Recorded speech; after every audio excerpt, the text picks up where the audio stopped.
Welcome, everybody, to another episode of Manimated, where the crew looks to enter the whimsical world of Tim Burton for the first time. Those unfamiliar, we're just a couple of dudes looking to review some animated properties, whether it's for your kids, whether it's for yourself. So, we are going to round out the spooky season with Tim Burton and Mike Johnson.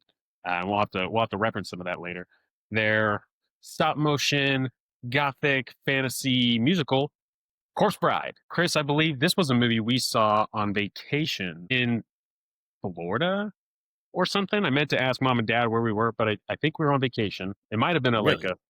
they might have plucked it out. Like, I don't even know if we asked or whatever. So we would have been about 15 when this came out. But Tyler, this was your first viewing? No, not even Oh, close. okay, sorry. Let's, I let's, I actually saw it in theaters with oh, you a did. lady friend of mine way back in the day. I really like it. I like the animation style. I love stop motion, so that's always a plus. Yeah, it's an overall good animated kids movie. You know what I mean? It's fun for the whole family. Okay. Chris, where does this land for you? Um, so I definitely think we did get the theater experience. I don't remember being on vacation for it. But I'll take your word for it. I mean, whatever. And but this has always been top notch for me. I think I even hold this higher than Nightmare on Elm Street. Fucking shit, Nightmare Before Christmas. and uh, and that might be a hot take, but this has always sat with me better. And yeah, this is just great. You use the word whimsical, which is, I think, probably spot on. Gothic, whimsical, fantasy, right? It's all just a mashup. This is a great film. This is a true classic. My kids love it, and I've loved it ever since. It is now 20 years old. So from the last Manimated, we've gone up 10 years, right? We had a 30-year-old, now we got a 20-year-old film. We're moving up the timeline. This is a great film, man. This is a classic. I was super pumped that we got to watch this. I loved it. I've probably seen this movie 7 or 8 times. I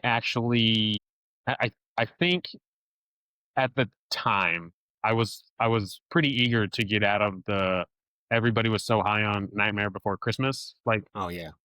I'll even say we had a dude in high school who dead ass said, I watch this movie every night before I go to bed.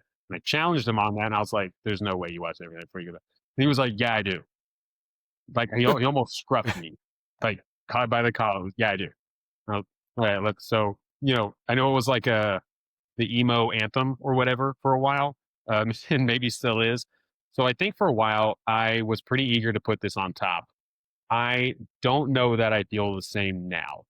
And we'll get into it. I still think it's a good movie, but when we look at merit, I guess I can't say box office for sure. I didn't look at the Nightmare Before Christmas's box office draw. But when we look at merit, when we look at like iconography, when we look at the songs that you hear every year for Halloween and whatever, I'll say that, Chris, I think you probably do have a hot take by saying this trumps over the other one. I agree. But okay, cool. So let's get into it then. Anybody want to walk us through the plot of this real quick?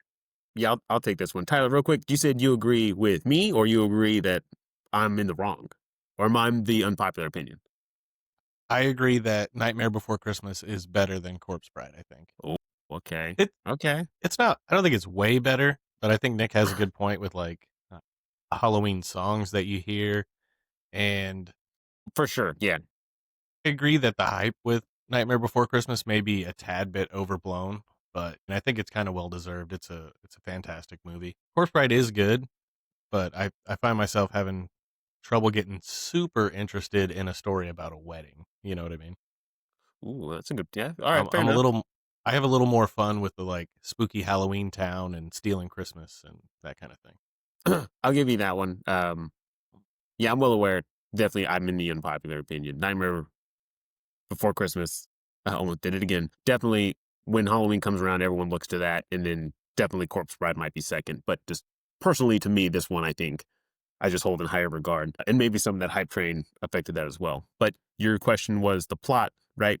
Yeah. So real quick, we have Johnny Depp's character named Victor Van Dort. It seems like he's part of a family that's got at least some money, maybe not like as much as other people, but they got some money. he's getting married to a girl whose family is looking to marry their girl into a family with money, right? And then he stumbles over their vows during the rehearsal. He wanders out into the woods. He's practicing said vows, accidentally puts the ring on a dead woman, and she rises, and the movie goes from there. And that kind of sounds a little like dark and gothic, right? On paper. Dude, it flips the script on that, and kind of a cool creative plot. Like Corpse Bride is just a cool title. Like it kind of just it's right to the point. Like the bride is gonna be dead, and it's right to it. It's very Tim Burton. Yo, I like it. It is very Tim Burton. Yeah. So this is his first animated movie that he directed. For the uninitiated, even though it's Tim Burton's Nightmare Before Christmas, he is not the director. He is the Right. producer. It is a story created by him, and it is. So sorry. He wrote Nightmare Before Christmas and produced it, but he didn't direct it, right? Correct. Is Yeah. that He was kind of busy with Batman duties, I believe, and I know it took some years to make. So whatever. So that movie is helmed by Henry Selick, no relation to Tom, not even the same spelling. And the second feature that would come from this duo was James and the Giant Peach, where Jack Skellington makes a cameo for the sharp-eyed viewer out there. So this is Tim's first directorial feature in that world, right? The stop motion, like the Coraline would kind of come next, which is also a Henry Selick thing. Frankenweenie, is in there, which is also Tim Burton. This is Warner Brothers, whereas I think Disney owns or bought or whatever the other two. Yeah, for sure. Nightmare Before Christmas, for sure. This is also co-directed, which I did not know for a long time, by a dude named Mike Johnson, who I believe was like a animator or something. I think on Nightmare Before Christmas and James and the Giant Peach. So he's got some stop motion practice. Had a working relationship with Tim Burton. I don't know if it sounds like it was a movie that was in the works for years. It sounds like it was brought up by or suggested to him by a guy we mentioned in the Toy Story episode, a guy named Joe Ranft, who passed away shortly after this, I believe, in a car accident. But big, like, kind of a story guy for Pixar. Obviously, some work, I guess, under the Warner Brothers banner. Did some voice acting for the former studio. So pretty cool. Tim and a guy named Carlos Grangel, not real sure, sorry guys, are credited with the screen story and the characters. The screenplay, helmed by 3 others, because Tim Burton doesn't do a lot of his own writing. I don't know if you guys noticed that. Like, as far as AAA directed features. So the screenplay goes to John August, Caroline Thompson, and Pamela Petler, none of which I really am familiar with. I didn't dive into their works, but very Tim Burton, right? Like he's okay trusting somebody to polish a script, and he will get Tim Burton on that shit. They knocked it out of the park, dude. Everything from like the set and like the plot of the story, which I gave, happening during this like period piece gothic kind of era, with like, the setting and environment and everything. It just totally fits. It just works, right?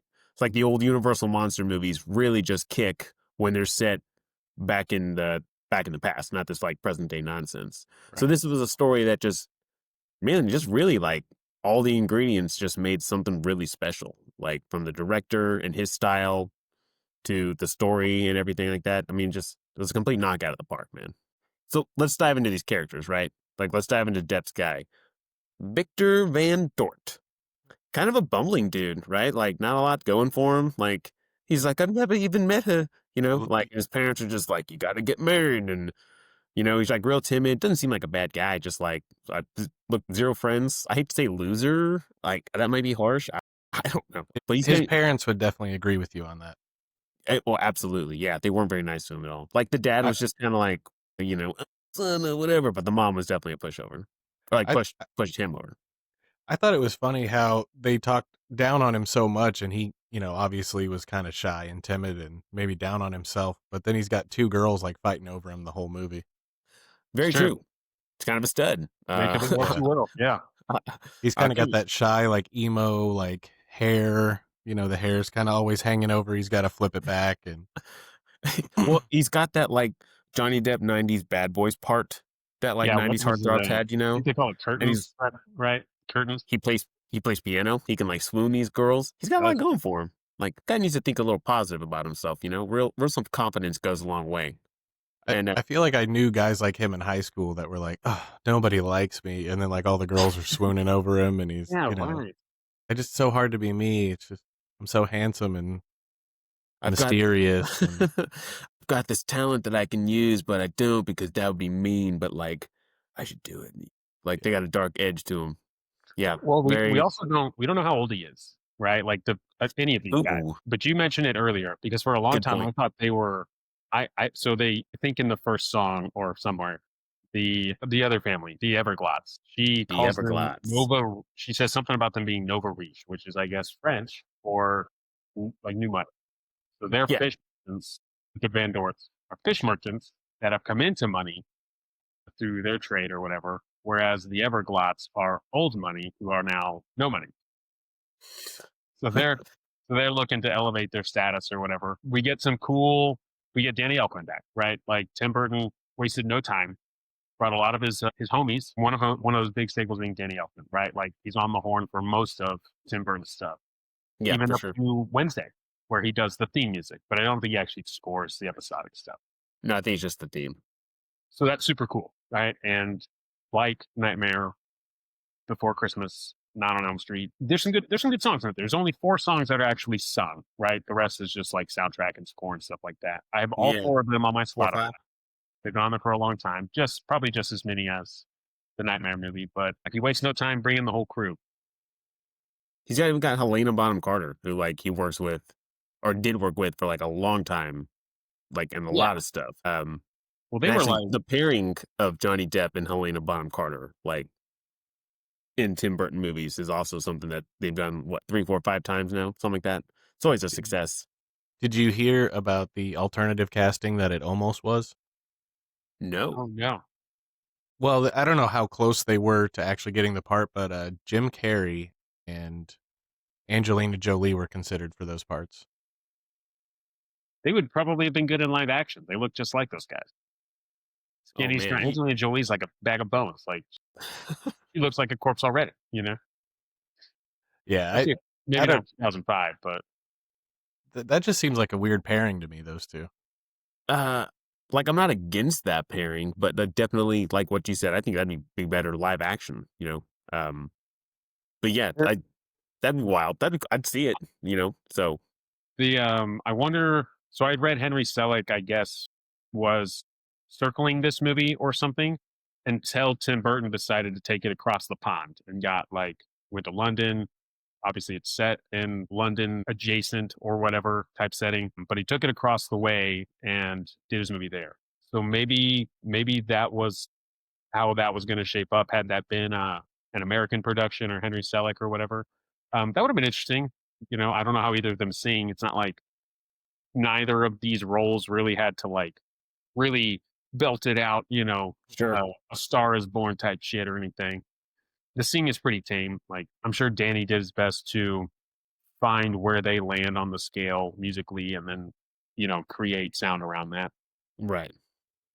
I mean, yeah, Danny Elfman as Bojangles definitely had the hardest song to sing, I think. I think the Corpse Bride song, whatever, Remains of the Day, whatever it's called, one of the first songs, because that voice is like so like raspy and he's like scat and he's like, give me the bop, yeah. And then like, I imagine that would be a lot harder to do than Yeah. the other two. Depp To didn't me- really sing at all, did he? To have a song in Corpse Bride? Who? He No, just, Depp? I don't.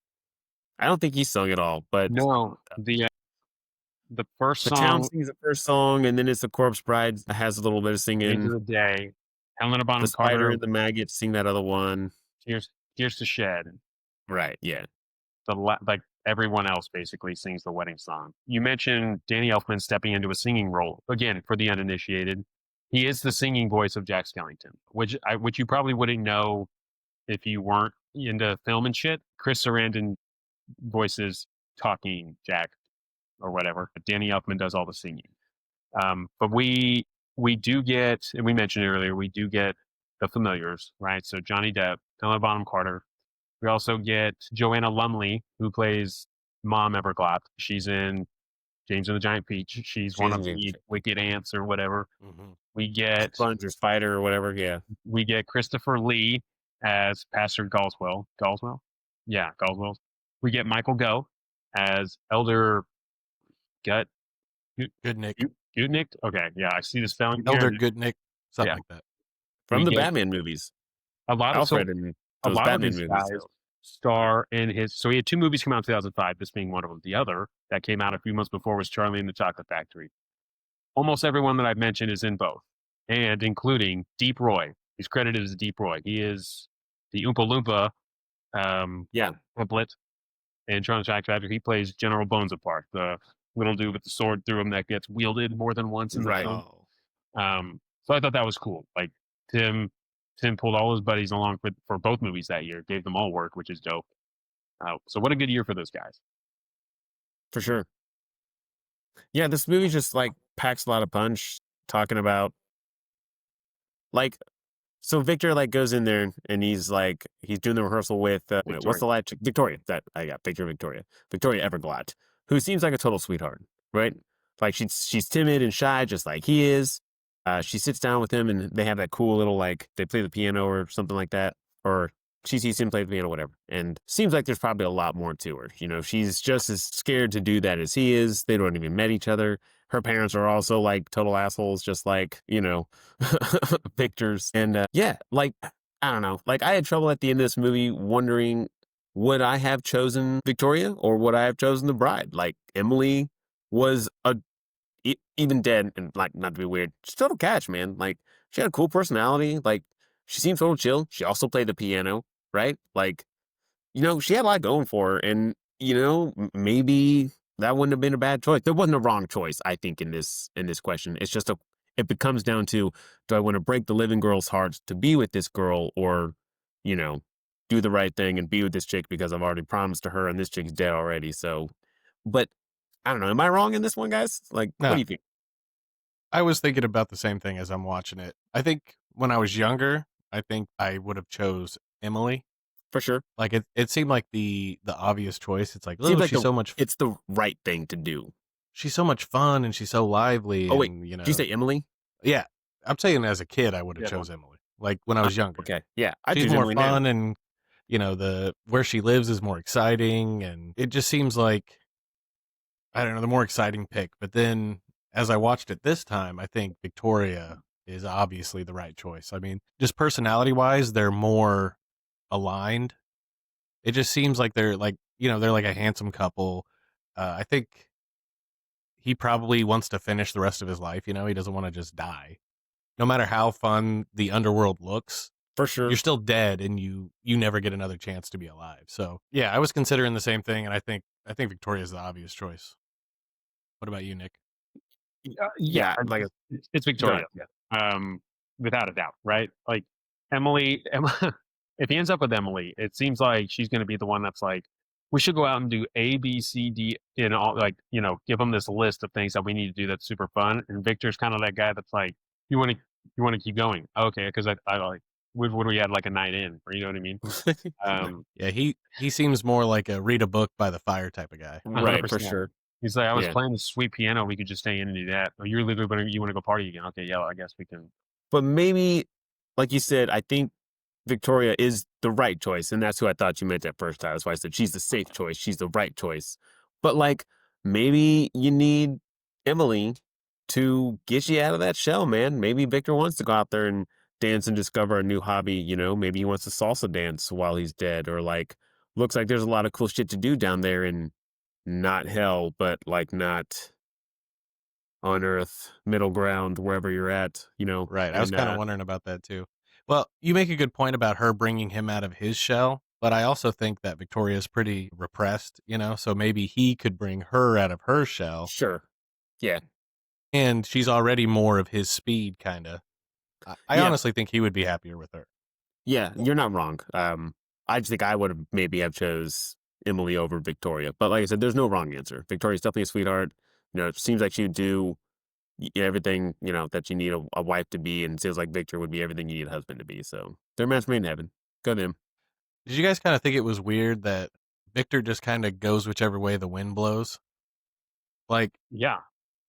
he It's meets easy to talk into he anything. meets Victoria and they fall in love pretty much instantly. For real. And then it takes him almost no time to like start liking Emily and be willing to throw his whole life away to die and be with her. And then as he's about to drink the poison, she's like, "No, you should be with Victoria." And he's like, "I guess I'll do that then." You know, it seems like he's really up for either solution, you know. I I think maybe he's just happy that someone likes him at all. he recognized the potential in both. That's why I think he's just like, well, I'll let the girls decide which one I should be with. You know what I mean? Like he saw what the potential in both. But it is weird for sure. He was pretty loosey goosey on like, okay, well, like if there was a third chick in town, you know, he'd be like, well, I guess I'll just go with her. You know, whatever. Yeah. He's just Yeah, pulling he's in been chicks first left and big right, win. man. He's like, as long as I end up married at the end of this, I'm fine. Yeah, for real. So let's talk about Emily for a second. So Emily, the corpse bride, she is a bride, still in her wedding dress. She was previously set to elope with the gentleman that a mystery gentleman that Mystery wrapped in gentleman. mystery until the very end, and it's not a hard piece to put together if you pay attention to the movie. She is murdered ambiguously, right? Like they don't go into detail whether it was like a hatchet or a gun or whatever. Like it's left open. Ooh, I guess Uh, you're right. I guess I didn't think about that. I didn't see any like marks on her that like there's not like a bullet hole in her head or like her throat's not cut or for this family film. He Bullet is hole. so she was murdered. She had some wealth or at least some money, which is why she was so easily duped into this marriage. She is left for dead out in the woods where Victor finds her. Unbeknownst to him, she's like a rotting tree root hand thing going on. Hey, time out real fast. Time out. While we're right here, how long was it? Like, how long was she? Do we ever find out? We don't ever say We how don't. long it's How been. long she was dead? Yeah. Also, is she from the same town? Dude, Because we've got some questions to get into here. Hold on. We're going to go down a rabbit hole of questions. I already know where this is going. Okay. So continue with what you were saying before we jump back and start picking this apart. Because Okay. All right. Yeah. So Emily's dead. She's right outside of town. Not a lot of adventurists out there. Like Bilbo Baggins would have found her first night out, on his trail. So she gets the ring on her, and for whatever reason, that brings her back to life. So she comes back. She's back to the land of the living very briefly, where she then she chases Victor for a little bit. They have a moment on the bridge that's seen by the town crier, who's a fun character. We'll circle back to some of that too. yeah, he's cool. And then he's whisked away to the land of the dead.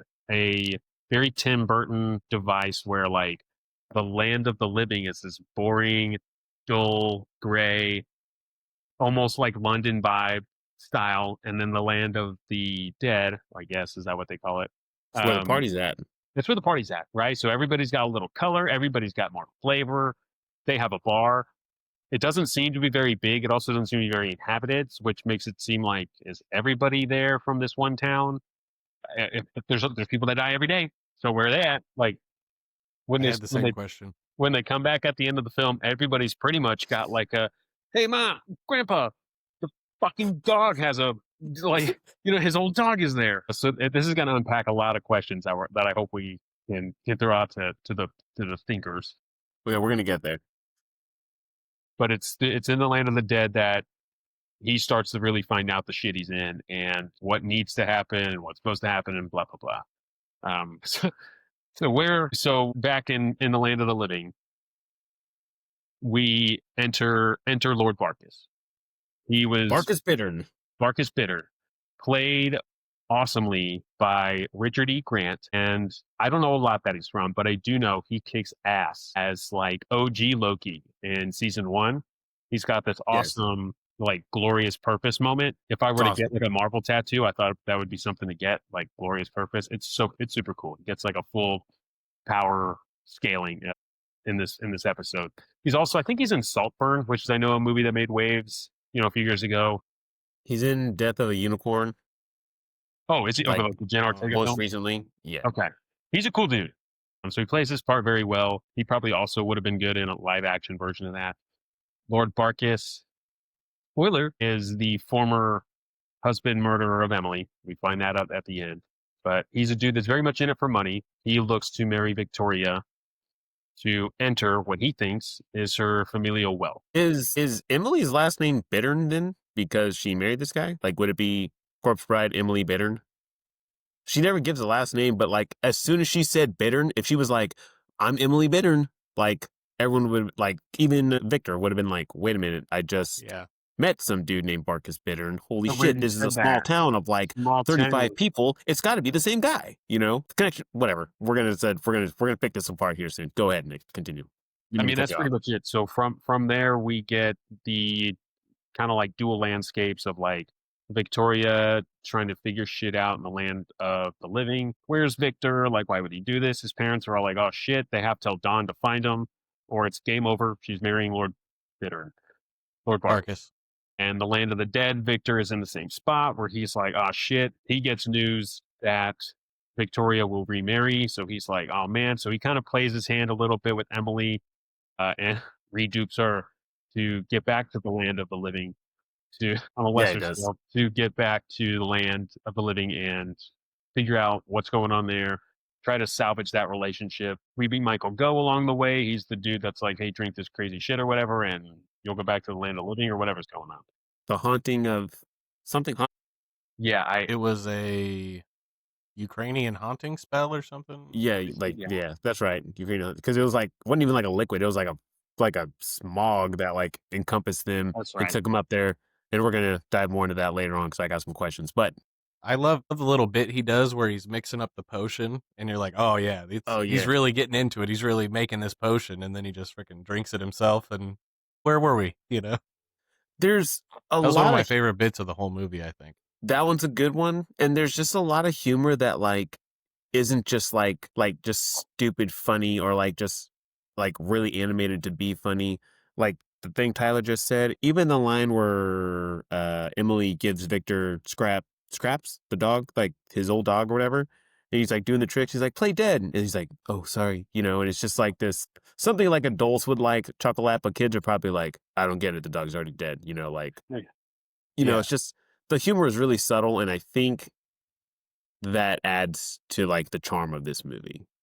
So I have that written down of like it's a movie of bits. There's so many like little bits that go on. Like the dog rolls over, but his head doesn't roll. There's the dude that like splits in half. Yeah, dude.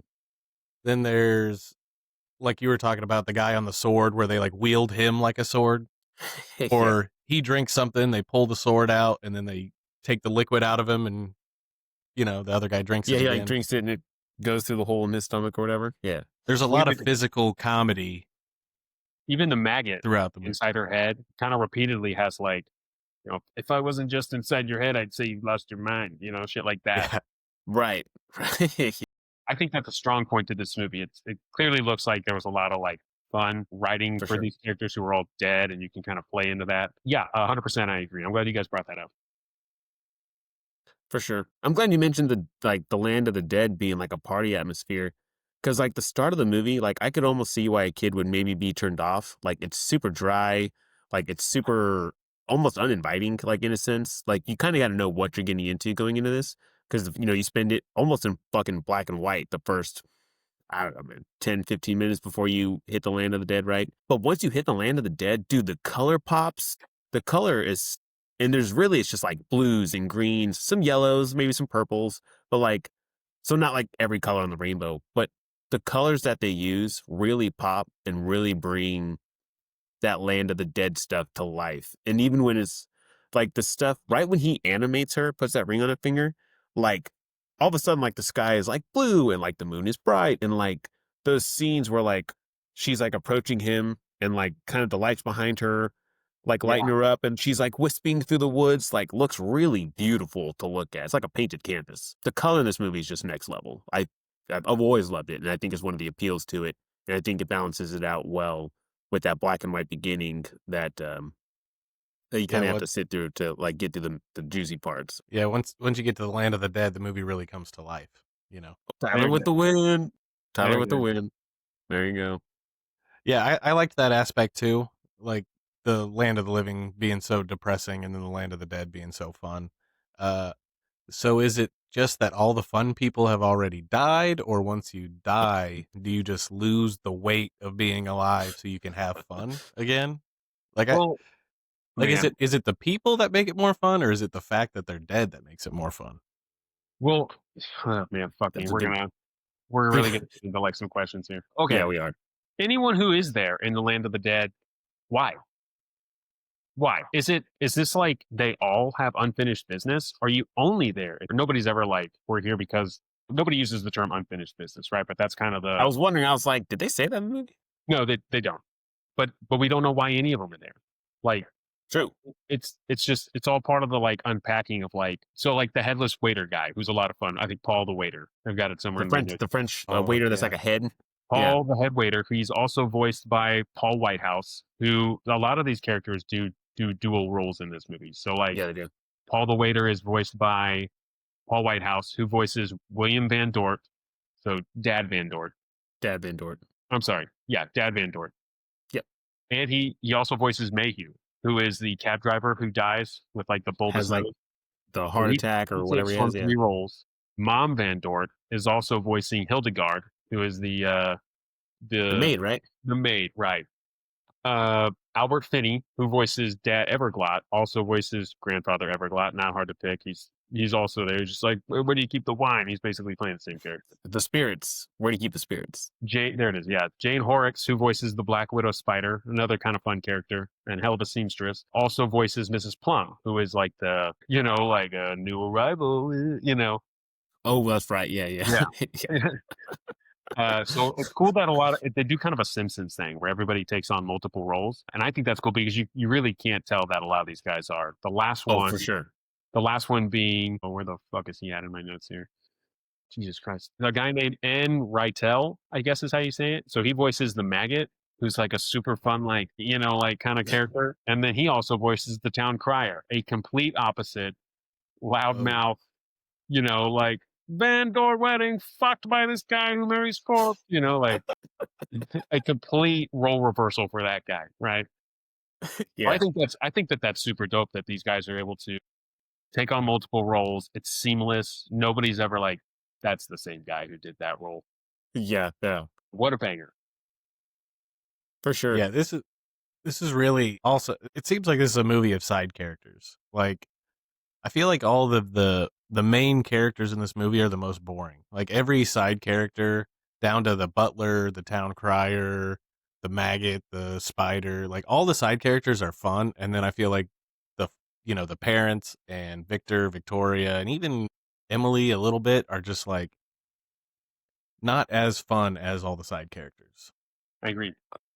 You make a good point. Even if like Victor and Victoria are only likable because they're not like their parents, but they're still pretty dry. Like, Yeah. If Victor wasn't kind of like bumbling and like fumbling and like all over the place, and like you would be like, Jesus, man, who cares? Like, who cares about this guy? The bride should marry any other dead person in the land of the dead.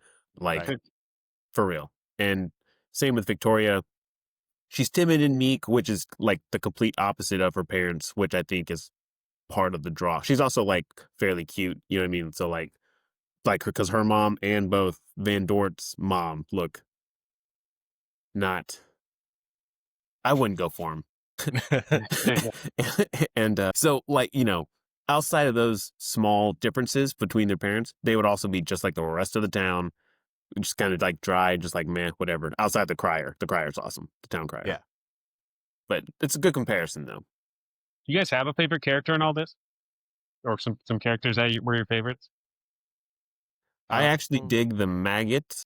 Agreed. The maggot is like his like face and like mannerisms and voice are based off an old actor named Peter Lorre, who had the let me add them hey, like kind of appeal to him. So and I've actually seen a movie with him in it, and that was after I knew this, and I was like, oh shit, I was like, okay, I can see that now. That's cool, and I get the reference now. So the maggot's really cool. Like I said, I think the bride is really cool. Everything Ghibli's super cool. The town crier. I mean, what about you guys?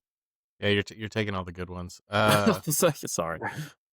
I like the butler a lot. I like his little tick, tick, tick, tick, tick when he's I was gonna walking. mention that too. I do like his nose over his like fucking head. The The town crier's great. I love when they pull him when Marcus pulls him into the house to Yeah. give the bad news. That's another bit that's just like classic. It's so good. He does it, and then he's like, and in another news, the weather, and he's like, Yeah. that'll be all Right, dismissed. that's so good. Yeah, Yeah, that he's is a going good into one. his That's a whole funny spiel. scene. Even the guy that drives like the carriage, they're all the side characters are fun. I like we talked about his name earlier, the guy that mixes up the potion that sends him back. Elder, Yeah. Nick, Elder Goodrick. Yeah, whatever. Goodnick or He's whatever it awesome is, too. yeah.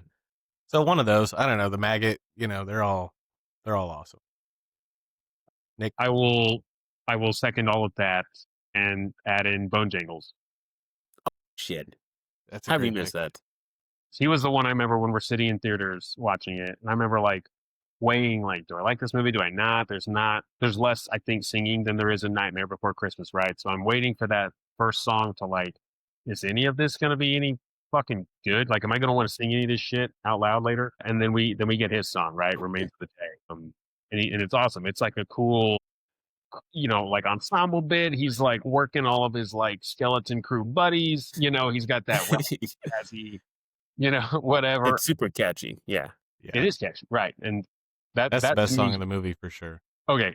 I was like, it's probably a no-brainer, right? Like, unless you guys are some soft-hearted Frenchies or whatever, where you guys No, like Here's the Shed or something. I like the wedding song a lot, but Remains of the Day has to be the top one. Yeah, See, I actually that's the best sequence in the whole movie. Oh, for sure. It's the best movie. It's the highlight song of the movie. I actually put the wedding song kind of towards the bottom, but this song is what, if you were kind of, like you said, if you were having trouble, do I like this movie, do I not? As soon as he like, because she's like, well, my backstory is a long story or like whatever. And then he's like leaning against the wall, like flicks his head up and he's like, well, let's dive into that or like whatever. And then like I think it starts off with that like, do do do do do do do do, and he's like banging on the skeleton. You're like, okay, I'm sold. This is awesome. Yeah, we're picking it up. Yep. Yeah, it's super, super catchy song. It's awesome.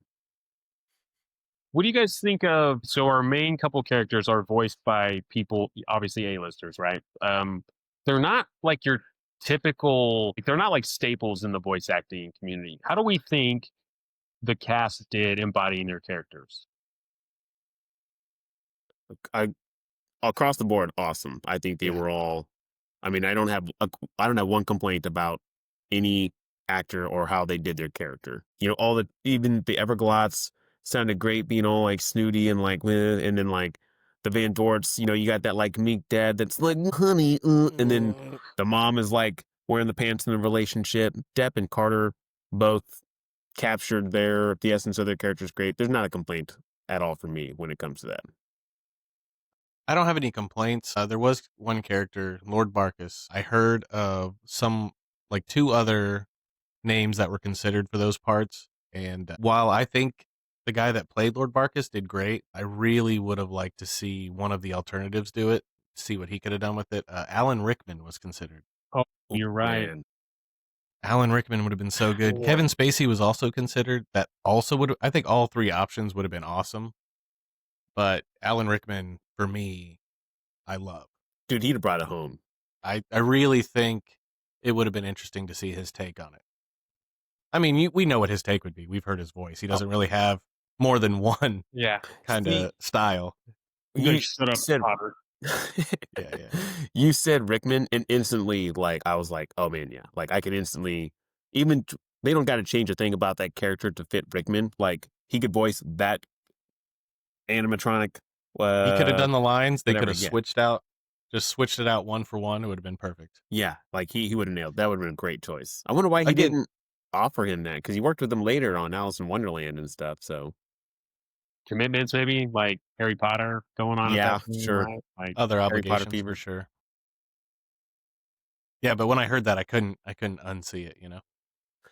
All right, I want to take a second here to talk about the rules of when you die, you get to go to the land of the dead and like whatnot. Okay. I'm gonna start it off with Johnny Depp, like you said, reanimates the chick, right? She's in the land of the living. Okay, fine.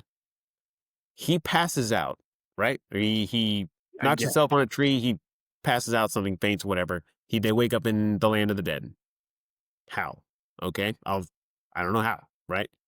So from there, he's like, man, because he tries to dupe her into like, wish I should go introduce you to my parents right now, but I can't go up there. That's weird.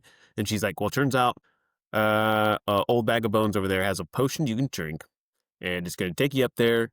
But I don't know that it was permanent, right? Like he couldn't just have like left town and like fucked off and like whatever. Not the point, right? But she's like, there's a secret word. It's going to bring you back down. And he's like, okay, cool. So they do that. And so then they're all down there.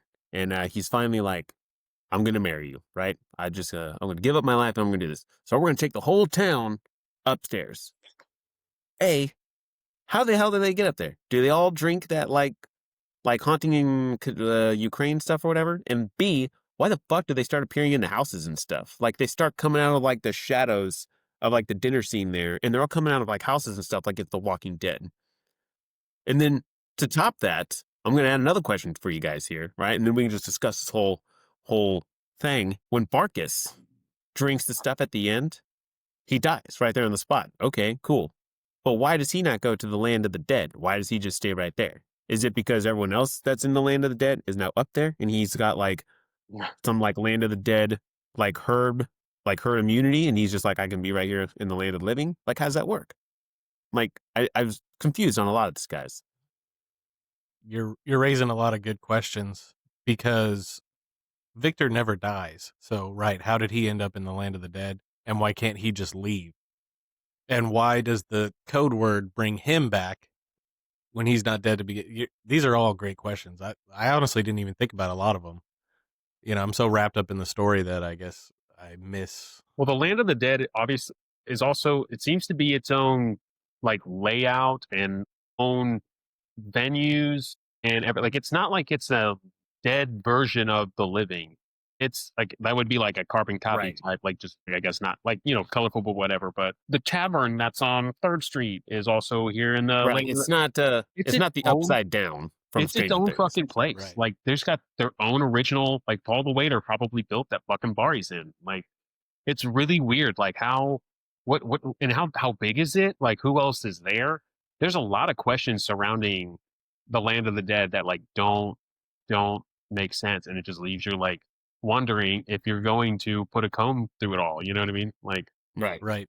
Is there like a city planner that's like? Is there a government running the? Who it's knows, its own town? Yeah. Who's the mayor? Who ends up there?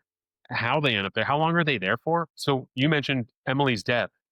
Did she die and immediately go to the land of the dead, and then her spirit just like hangs out until Victor did that? And so like for her, is she like chilling with Paul the head waiter, and then she's like, oh, I'm being tugged away because a ring put on my finger.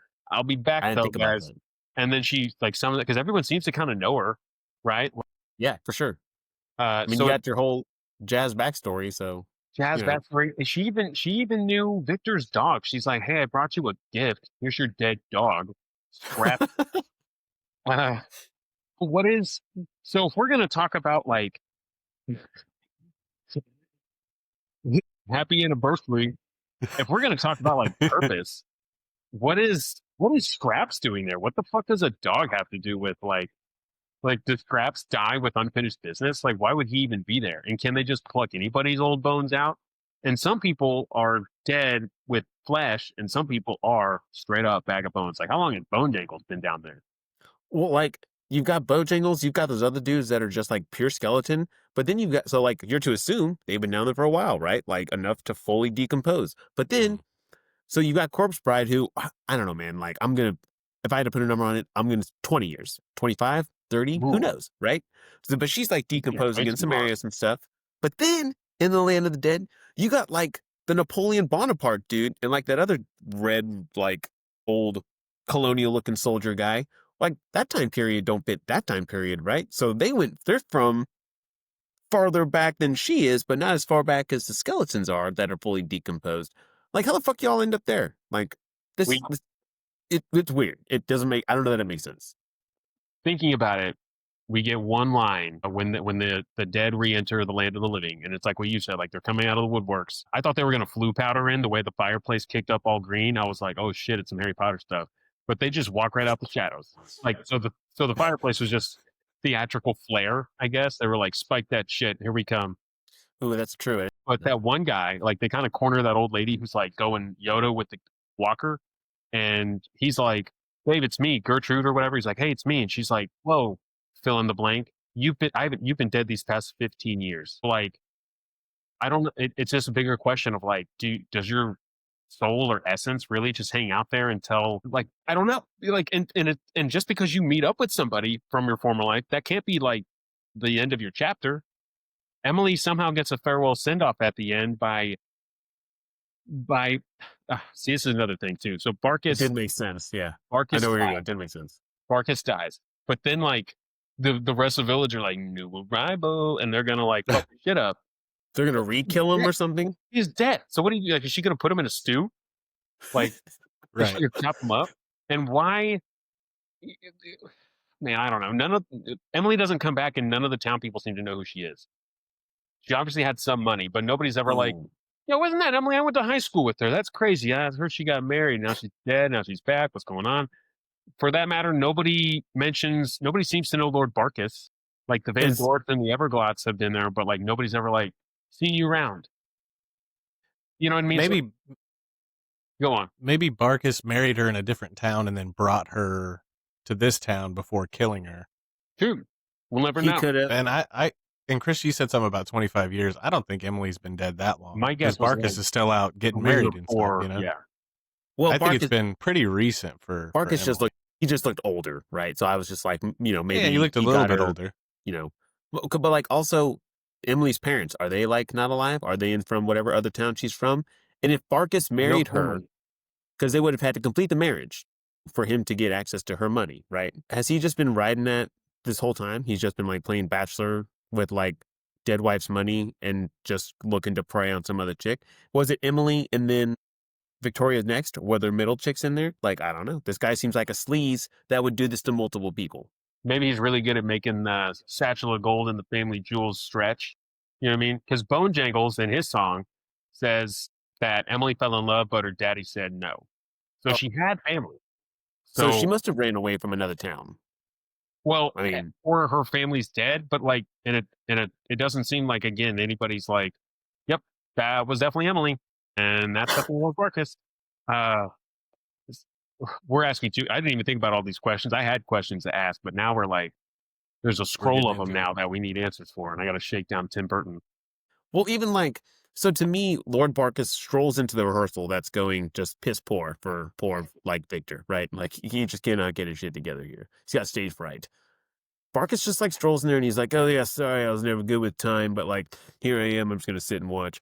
Did he already have the intention to, like, commit the robbery on, like, Victor's chick? Or was he just sincerely just strolling in there? Because I think he was out in the town when the crier was like, rehearsal, whatever. And he just, like, strolls in there? Or did he already come out with like ill intentions? Was he just like scoping the landscape? Or like it seemed like he was evil from the start. Seems like he's just like an opportunist. You know, he heard about a wedding and he probably knew a little bit about their family. So he knew, or at least he thought they had money, which, they don't. Like, Yeah, I think it was just a crime of opportunity. like it just happens to come like on this Well, opportunity whim to like a wedding where the dude is already kind of like putzish and like gonna mess it up because he's the one, like you said, brings the crier in. And he's like, "Oh yeah, sorry, I hate to be the bearer of bad news, but turns out that loser husband guy was exactly what I said." Because he also says a line to the parents like, "If I had your daughter, I'd go to the end of the earth for her," or like whatever he says, and like he's already like laying the the clues out. Groundwork. So he was just sinister all around. I think just a bad dude. One of the characteristics about Lord Barkus that I did like when he has those like flashes of like ill intent and shit, especially in the third act there, his hair, because he's kind of got the dappered up hair or whatever, his hair forms that kind of like evil Superman spit curl that he kind of has to constantly like wash back and be like, "None of you fucking listened and I'm here to take your fucking jewels," or whatever. You know what I mean? Like he's repeatedly having that like moment. Every time we do like a dark Superman or some rendition of that, the S curl always like falls in and it's got the, you know what I mean? Like you can tell Right, that right. he's like pissed off and evil or whatever. His character does that. These characters are drawn for you for the easy viewer to know like who the bad guys are and who they aren't, right? Oh yeah. There's really no deception there. All of the whatever the Everglots all look like shit, right? We have a fat little like Humpty Dumpty dad. We have a mom with like a super quagmire chin. The Van Dorts are scaled a little bit differently, right? Like the dad's pretty timid. He's not a bad dude. He's just like, I want what's best for my boy, and whatever. Um, both families are marrying under pretenses that turn out to be false, kind of for both, right? Well, kind of, I guess. Like they know they're marrying into some money. They think they're marrying into more money, but they have no money, whatever. So it's not like hard for the viewer, right? Like you can look at Lord Barkus and be like, well, I know which side of the scale he's on, right? Like Oh yeah. no real guesswork. Well, His shadow is in the when Bone Jangles yeah. is giving the story. It's definitely his like silhouette, right? So the eagle-eyed viewer will know like that's our guy. Plus, we don't meet a lot of people for it to be like, I'm sure we're going to meet him in the third act. Like they've done like laid all the groundwork there. But then again, Even the his name, pastor like, looks like an evil dude. Like right? he's Well, just true. like, Very, yeah. oh my God, this is He blasphemy. sounds evil, man. Like he's just got that like Christopher Lee like deep Saruman voice, and he's just like, get your shit together by tomorrow, and then like Barkus Bittern is just a name that just sounds like a bad guy. Like no one named Barkus Bittern could be good in any story of any genre. Like you're just bad. Like you're ultimately just bad. And you're right. Like it's designed an easy way for kids to pick out who the bad guys are, who the good guys are, and like the color thing that I was talking about earlier adds to that also. Because normally you see undead people in a movie, 9 times out of 10, you're like, they're the bad guys, right? Zombies or like whatever. But then this movie heightens that color, makes them fun, brings them to life, like Tyler said, right? And like I said, it's just easy for a kid to grasp on kind of like, I don't know, a heavy subject matter, like darker subject matter. Like that chick is murdered, right? She's like straight up murdered. And then they use the term when Victor dupes Emily to go see Victoria. There's that whole like the other woman act, like you're the other woman or, she's the other woman or whatever. Like my kids were kind of like, what does that mean? Like, what does that term mean? The other woman means. And then I had to be like, as a parent, like, well, it's, he's supposed to be with this Well, there's chick, like the one you're supposed to and have, and then there's the one you right. get, and then there's the one you Yeah, want, but you yeah. don't have. Sometimes kids' life gives you decisions to make, and Yeah, we all make you decisions gotta in life. No right, shit. Well, they also mention like cupping your you know what I mean? right, yeah. It do. So there They is do a slip little in a couple innuendos and right. Hey, real quick. Sorry. So you said your kids, Chris, you said they've seen this and they enjoy it. Yeah. Oh yeah. Tyler, maybe just your oldest or whatever, does she Yeah. enjoy it? Does she watch it at all? she likes it. Even my youngest loves spooky stuff. Right now, she's like Nice. super into everything spooky. Look, Yeah. Daddy, skeletons. Look, ghosts. Ooh. Like she's so excited for Halloween this year, and it's like, yeah. So they both like it. It's one of the few movies in recent years that we purchased. Because it's sometimes movies like that aren't reliably streaming, so we actually own that one. I know the subject matter I think is arguably darker than Nightmare Before Christmas. Is it a darker movie though? No, I don't No, think so. like I said, it might have touched on those, and like I said, just because I had to answer a question like that, it A is not the worst question, and B, you can explain it away, with like without having to really dive into it, but it does a good to not deep dive these things, right? Even the murder scene while they're talking about her murder, the silhouette, right? The shadows on the wall, it's done very artsy. It's very cool. They easily could have done a flashback, like first point of view, where she's like sitting out there in the woods waiting, right? And then the guy comes up and, or like, bullet through the head or like whatever he did. And, no, but I think it was presented in a well manner. I think some parents might, I don't know, be hesitant, but other than that, no, I think 9 times out of 10 people will be like, okay, whatever. Is a darker subject matter, but the visuals and a lot of the little like side bits and stuff weren't as dark and I think Nightmare Before Christmas might be scarier to a kid. I think it probably is too, especially like given the creatures in it. I mean, the one song it's like I'm the clown with the tearaway face, like like that, right? So I'm gonna Right, exactly. and that's kind of why I asked the question. Like, Corpse Bride, gloomier title, right? Like darker title right out the gate, right? Corpse. darker title, darker subject matter, but the Halloween theme and like what it's trying to do probably is scarier, I would say. Hmm. I don't know that I my agree. kids haven't sat through either one of them. They really don't give a shit. I tried to be like, check this out, and they were like, no. Yeah, who I was cares? like, okay, I'm watching this one by myself. Cool. My kids have been asking me all month to watch this, and I had to be like, I'm doing it. You know, I got an episode coming the last week of October. Let's wait. But what? Yeah. So this, I was excited to watch this. I was super pumped. It's been, I think we watched it last year too. I think it's an every year movie, but it feels like it's been longer because I like it that much. So I also watched it alone. Well, it was me and my wife, but my kids started to watch it with us, and then they just ended up off in their rooms playing because they've seen it quite a few times.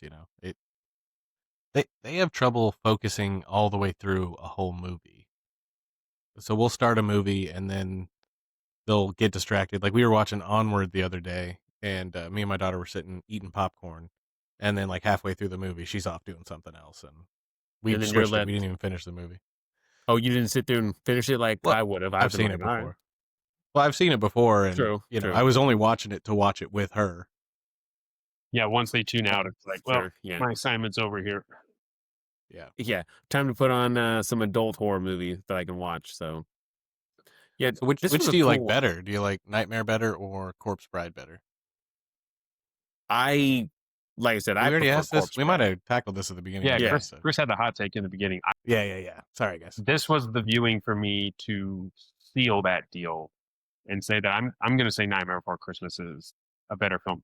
I think it's a better film. I think it's more fun. I think there's more like, the whole movie's a little bit like happier note, even though neither one of them deal with like happy things necessarily. But I walk out of Nightmare Before Christmas singing the songs. You know what I mean? Yeah, So sure. like I said, I really tried for a long time to be like Corpse Bride is the better movie, and to get out of the like the emos like looking around being like say it. Um, and so I'm here now being like, okay, so Nightmare Before It's Christmas for me, I think is the better film. I think it's like that bell curve, where like the low IQ person's like Nightmare Before Christmas is better, and then like the average person's like, well, actually, as an intellectual, Corpse Bride is better. And then when you come full circle at the end, you realize that no, Nightmare Before Christmas was better the whole time. Yeah, except then after actually my circle keeps going, and then I'm like, oh, just kidding about that statement. Corpse Bride actually No, does you take just stopped at the top of the bell just curve. Maybe go ahead and there jump off. there's actually just a platform that says Corpse Bride, and then there's like somewhere down in like the abyss is like Nightmare, whatever. But like it's a good abyss too. Like I enjoy being in that abyss, but sometimes I just like to stand on that Corpse Bride platform and just revel in that. I Well, will say maybe you can jump off into the land of the dead then. the purgatory land of the dead. Yeah. I will say Nightmare Before Christmas has more songs that I like. Like I think there's more better quality songs. I don't really know how to word it. Like if The there's five songs are songs in Nightmare Before Christmas and five songs in Corpse Bride, I like more of them in that than I do in Corpse Bride. Other than, like I said, with the exception being Remains of the Day, because that's catchy as shit. But Nightmare Before Christmas it's hard to top around this season, man. Like you put it on, you feel the spooky vibes, you know what I mean? Like for us dads doing a segment like this, it takes you back. I don't know that I could give you like my first time watching it or anything like that, but it's always been on my radar. Like I said, kind of got that like vibe for a while. You had to push aside because everyone was just like, it's the best thing on the planet, and right. it was whatever. But I Uh, this is top tier, man. So Derek has not seen Corpse Bride, to my knowledge, and I remember What? telling him. So yeah, I think he's planning. I think he's probably going to watch it to be in tune with the episode today. Oh my God. What I told him was, don't if you go into the movie. I think like most people did, like when this came out. I think everybody was looking for like the Nightmare Before Christmas like successor. You know what I mean? Like, oh, this is going to hit all the same beats. We know what to expect, and it wasn't. And not in a bad way, but it wasn't, right? Like that movie's that movie and this movie's this movie, even though they both could occupy the same space or whatever. So I told him, don't go into this movie expecting that. The most like train of thought you should have between the two is that these both could exist on like the same planet, but you should be not expecting That's good advice. to walk into to like a sequel to Nightmare Before Christmas. And I think that That's that's it because that, like I said, in 2005, that's where I was. Like I was looking for like, okay, this is where I know what to expect, and it wasn't bad, like having that thought, but or being subversive of that thought, but um, it's easy for people to, it's Tim Burton presents on both of these things, right? Like Tim yep. Burton's whatever, um, and so it's easy to get caught up in that. And so that was my advice to Derek was to not fall into that. This is its own movie. Go into that with an open mind. Yeah, that's good advice. The second that Chris told me we were doing Corpse Bride, my first thought was like, why aren't we doing Nightmare Before Christmas? I can't, it's impossible for me to separate the two in my mind. You know what I mean? Yeah. Well, Like because even going I into chose it the this better time, movie. it's like when I first saw it, I thought that. When I saw it this time, I was thinking about Nightmare Before Christmas. I don't know what it is because they are distinctly different movies. The stories aren't the same, the characters aren't the same. They are the tone, the songs, everything is completely different, but still for some reason you just want to relate the two. And it's like Frankenweenie as well as Tim Burton, but I don't feel the same instinct to compare the three. I think that's probably popular opinion. Like to me, like with the general consensus, Nightmare Before Christmas is at the top. Corpse Bride second, and then Frankenweenie is third. I think probably on everyone's lists. I'm not saying it doesn't get love. I don't even know that I've seen it all the way through actually. But like people don't put it on the same tier as this or Nightmare. And it's kind of weird how that happens because, maybe I don't think Frankenweenie is a musical, so maybe that was the it Oh, makes it the odd man That's out true. That's automatically, a good right? point. And I think you maybe lose some of your audience. Like I said, especially expecting with round 3 there, you're going to expect what you thought was Corpse Bride and Nightmare, and then you get Frankenweenie, which is in black and white. Yeah, a whole I movie. kind of want to go back and watch Frankenweenie and give it its due. We Because can I, do that I think next I year. think like you, I haven't seen it the whole way through. We can do that next year and push Nightmare to the never pile. So, I don't know why the for just Nightmare hate. Uh, no, I'm just just messing around. have you guys heard the theory? And I actually don't think that this theory is valid, but there's a theory that Victor from Frankenweenie grows up to be Victor from Corpse Bride, who then dies and becomes Jack Skellington. I have heard this theory. the same.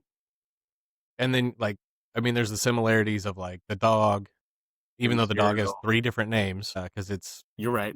Zero. What's his name in Corpse Bride? scraps. Scraps, and Scraps. then it's like Sparky or I think something it's Sparky. Yeah. in Frankenweenie. I saw someone point out that Frankenweenie and Corpse Bride take place in completely different eras, like I think it's different a Yeah. fun time. theory. Like it's a fun For theory. sure. I kind of wish he would have. I kind of wish that was the case. I think it would be cool if he actually did that. That would have been cool. For sure. But yeah, I don't think it really holds any weight. It's just fun to think about. Well, yeah, even if you want to say like even young Victor in Frankenweenie, like I think from what I remember seeing of him, like I was like, yeah, I mean he could maybe grow up to look like Victor, right? From Corpse Bride. Okay. Mhm. So then but you're looking at Victor, dude, you're tall, you're rail thin, which I know is part of the like animation or whatever, but like Jack Skellington, tall, rail thin. Also wearing a suit, like the whole thing. He went for pinstripes other than the Van Dort's just simple like suit layup or whatever. But like, and then as Victor in Corpse Bride, you almost marry a dead chick. You got, I mean, Sally, I'm assuming is dead. I assume they're all dead in I'm Run Before Christmas or just whatever, right? She's a dead chick. And the dog thing also. There's a lot of like maybes, right? It could be's, what ifs. But yeah, I don't think ultimately that's cool. And I do wish, like you said, I wish Tim Burton would have done that because how cool would that have been? Like, that was super awesome. What do you guys have a favorite Tim Burton? He's got quite a catalog. Do you guys have any favorite Tim Burton movies? Oh man, dude. Beetlejuice, I think. Just good. I'm a big fan of Sleepy Hollow, 1999. That's Sleepy one. Hollow, That's one of my. Beetlejuice, That's one of my Halloween movies. Batman. There's a lot I like. I don't know that I could pick a favorite. I'd have to really look at his catalog. He's got a lot, but I Yeah. mean those few that we named are like towards the top. To me, it's an easy choice. I just grew up watching Beetlejuice over and over again. It's I don't know if it's just the nostalgia, but I love that movie. Michael Keaton, it's amazing. Did you guys like the sequel, Beetlejuice Beetlejuice? I did not care for the sequel. It was okay. It I- wasn't as good as the original. That was the Uh, most I could give it. I think I texted Chris and Derek, and I was like, "Fuck this movie." What? yeah. I think I like it more out of us three. Like, I think I like it the most. I did enjoy it. Did it need to be made? Absolutely not. But I enjoyed what they gave us. Like, it's out there either way. And the kids actually were just talking about watching that and number 2 next week when I'm off work. So we were like, all right, cool. I'll give it a watch. I'll give it another watch. I think something that people don't mention about Tim Burton enough is that a lot of his movies are more geared towards younger audiences. Like, there's a lot of adults that like obsess over Tim Burton, but really, Sure. I don't think it's for us. I think we've kind of aged out of it a little bit. But yeah, I- what he only has, I can only think of a couple R-rated films: Sleepy Hollow, Sweeney Todd. Yeah, I didn't care for Sweeney Todd either. I didn't either. So I'm glad we're on Thank the same God. page with that. It's not a bad film. I actually thought you guys were It gonna is. roast me for that, but It's probably better than Nightmare Before Christmas. no, It's not not a even Tim Burton close. film, Chris. Can't compare it. What? It's not a Tim What? Burton Who film. said that? That's It's Henry weird. Selick, you bastard. No, it's got Tim Burton's name on. Doesn't matter. It's true. Only Tim Burton's name. I mean, if I were Henry, I'd have to feel some sort of way about that. I think he's given interviews where he's talked about that. Like everyone wants to credit Burton. He's like, but I think Burton was only on set a couple days. Like he wasn't there for like the main shoot and like the meat of the process. So I think Selleck is like got a little chip on his shoulder. I've always about thought that Corpse Bride was like a response to like Tim Burton kind of being jealous that Nightmare Before Christmas wasn't his. I could see that. Like I could almost be like, yeah, that's reasonable thinking. You know, like okay, well, I'm gonna make my own like stop motion movie. And like Nick said, I'm gonna take it across the pond over there in England, and Yeah, I'm gonna get these buddies, and we're gonna make this movie. We're gonna And make sure you Henry. think Nightmare was good? Wait till you see what I come up with. right, It's right. Well, Henry Selick would rebound with Coraline. I mean, this isn't a Coraline podcast. Have you guys seen that? What do you guys think about that? Man, I really want to like Coraline. I just Yeah, maybe it's Dakota Fanning or her presentation in it. I know it strays from the book I quite a didn't bit. like the story that much either. it's okay. So I've not read the book, but the movie is like we watched it. I think I've only seen it all the way through once or twice, but we weird. just watched it maybe 2 weeks ago. Dude, it's fucking weird. Like it is a weird movie, and like whimsical may fit that movie also, but like I remember watching it just being like, what is happening, dude? What is going on? This is like a wild ride, and I want to like it, but I I don't know. I could go a long, long time without seeing it ever again. It's not a Halloween staple at our house. Before we get too far off track, do you guys know anything about the backstory of Corpse Bride, like where the story came from? So I read one thing that said it was a Russian folktale, and then I read another thing that said it was Jewish. But From yeah, what I saw, apparently it's something that's been it's from Jewish folklore. okay.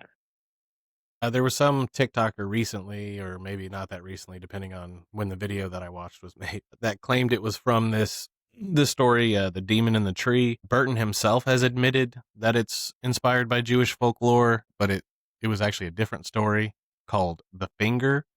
There's actually a collection of Jewish folklore, like The a finger. book somebody put together where both of those stories are in the same book and they're like 50 pages apart. Like that's how closely tied these two stories are. Both of them seem to have some similarities to the movie. Like in The Finger, it's like three guys walking through the woods. The two guys are making fun of one of the other guy for getting married the next day, but he's actually in good spirits about it. He's excited to get married.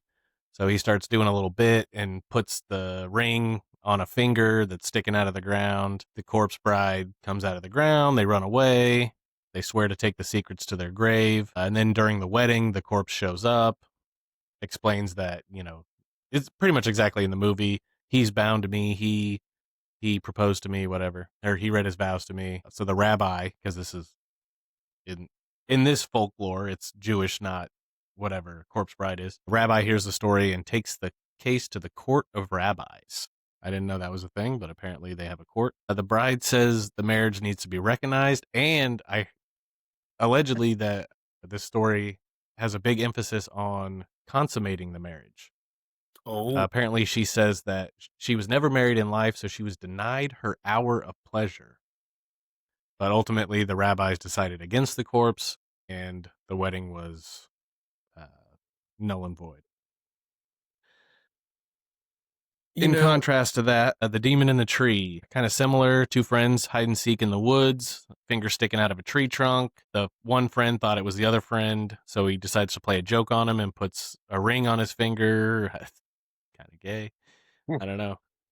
Uh, in none of these versions, So, though, there's never a priest around to like officiate this wedding. dude, If you notice, I was just thinking that. Victor doesn't right. say "I do," right? So like That's true. he puts the ring on Emily. There's no priest around to be like, "It's done." Only she says Yeah. "I do," and I think this is one of the plot holes of Corpse Bride. It's like Victor didn't. So like Emily's just actually like a psycho, like clinger. Like just like, Uh, "Hey, did you hear me say I do?" yeah. You That's do, a good trust point. me, you do. Yeah, you do. I don't. I was It's just implied. thinking that as Tyler was reading about the folklore. Like, I was like, there was never a dude officiating that. So, and I don't know. She must be from another town, like we were talking about, because the evil Pope looking, the Pastor guy, called what's his well. name? Priest, That guy, I him. would think. Surely, it looks like he's been doing this job since like the beginning of fucking time. So surely he would remember Farkas and or Emily and be like, wait a minute Oh, here, yeah. hold on. That's a good point. Also, does he just disappear after he like when they're all like storming the church and he's like, "You shall not pass," right, or whatever he says to like stop them, and they all just walk past? Is that the last time you see him? He's not there in the 'Cause wedding, right? It's the elder is in his spot at the altar, and then we don't see the pastor anymore. He was like, Huh. "Fuck this," and he like took off. The dead is rising. Being a Lord of the Rings yeah, guy, I okay, was really hoping that his line was like, "You shall not pass," and it's sort of Yeah. close. But I was hoping that it was going to be like, looking out for my right. clay wizard here. That would have been cool. Well, because he even has like a staff or something It's 100%. during the It rehearsal. presents like it's going to happen, and then they kind of just take it another way or whatever. But Missed opportunity. bringing this to a close, where Yeah. where does this movie rank? Where would how would you guys rate this film? I'll let you guys go first. I gotta really think about it. So, it could be Yeah. any number. This one's a tough between- one because it's like, is it how I feel about the movie? Is it good for kids? It's a little tough for me to give it a rating. I ended up going with, I think, 4 out of 5. 4 out of 5 stars. I think it's great visually. It's stunning. The voice acting was great. All the little bits and everything visually, and I think the only thing that lacks for me is maybe the story, just because again, I'm not that interested in a spooky wedding. But I think it is a great movie, and it's kids like it. You could like Chris said, you could watch it every year around Halloween. So I think 4 out of 5. I'm What it gonna deserves. I'm gonna land at 3.5. I'll echo everything you said. I think it's Wow. I think it's a fun movie for the kids. Jesus Christ. It's certainly there are certainly those who will like Chris die on that hill, right? Like it's the best thing ever made. I think it's fine. I certainly think it meets all those metrics. Like I said, my personal standpoint on it, I'm gonna land at 3.5 stars. Well, that sucks because I'm about to kick it in high gear, baby. We're going fucking 11.5 stars because this is top notch. I don't know what the hell's the matter with you guys, but this is 5 stars across the board. So I'm definitely in the hot take section when it comes to the Nightmare Before Christmas. I swear to God, Nick, that look on your face. You're just handing out this 5 is stars. You're just handing the whole month You is are just every movie the last month. You've just been like 5 stars, 5 stars. I I'll be feel like dishing when them we out to you. did I feel like when we did our old podcast, I feel like I was the one who was too easy on movies, and now I think I've Chris is handed the just torch to giving Chris. them out. I was talking to Chris about this today. I was like, I've been really generous this month, but after this, I'm gonna have to I'm gonna buckle down. You're gonna be a and little more like, okay, conservative with your yeah. stars after this. I just I'm just You're dishing out running these out of horror stars. movies. These horror movie ratings just get 5 stars, man. Just dishing them out like candy. This is Well, great I across the board. I Yeah, feel go like on. this has been a great October. I love every single movie we've watched. Yeah, And I was ready to hate Last Exorcism, and I loved it. same. The Blob, I was like, The Blob? Nobody even ever talks about The Blob. How could that be good? And probably my favorite movie this month was The Blob for sure. Oh, that's good to hear, dude. The Fog, I was like that looks stupid. And then it was awesome. I don't know. My expectations have just been flipped on their head this month. So you had not seen 3 of the movies we did this month: Fog, Right. Blob, or Last Exorcism. Correct. Oh wow, okay. I'm glad you liked all 3 of those because I also had not Yeah. seen Last Exorcism, and I thought it was super awesome. So, Nick, Yeah. did you watch that one? I've Last not watched Exorcism? it yet. No. Okay. It's pretty fun, man. I didn't expect to like it, and it was cool. Nick, you did like Late Night with the Devil, though, right? I did. Yeah, I watched it either the night the episode came out or the night before or something like that, knowing you guys Cool. had talked about it or were talking about it. Yeah, and I texted you and or Derek or something. I was like, dude, this movie was fucking awesome. Super Cool. solid. Yeah, well. Like watching you guys chop it up, I was like, yes. So I was able to keep up with that. But yeah, super fun. That's another one that I was ready to be like, what are we doing? Yeah. But no, it was awesome. Well, I feel the same, man. I've had Blom on the brain for like 2 weeks now, just like thinking about the special effects or the practical effects, and it's like I can't believe this doesn't get more praise. It's I so know good. it's weird, man. It doesn't. You don't hear a lot of people talk about it, but I feel like when you do, they got nothing but good things to say. You know what I mean? Like, Well, one of my favorite movies is Slither, and there's so many parallels between Slither and the Blob that it was like it cannot not be influenced by the Blob. Like even like for sure. the thing crashing to Earth, infecting the first person, like that is exactly in Slither. The guy blobbing out and like the people merging with him. It's like, I don't know. I love it. All these movies have been great. I've been having a great October. It's been a spooky banging month, listeners. If you've followed our stuff, we did the Fog, and then we did Last Exorcism, and then we did Late Night with the Devil. We're here with Corpse Bride. We conquered, we did the Blob. We did a lot of stuff. We covered a lot of genres, and I hope you guys were along for the ride. This was the last one, rounding out Spooktober. We ended on a little slightly happier note, a little more positive note with the Manimated segment, which I thought was awesome. I was super looking forward to this. Yeah, great movie. It's super fun. I think your kids will like it. We all generally liked it. I think, it's a good annual Halloween flick to watch every year.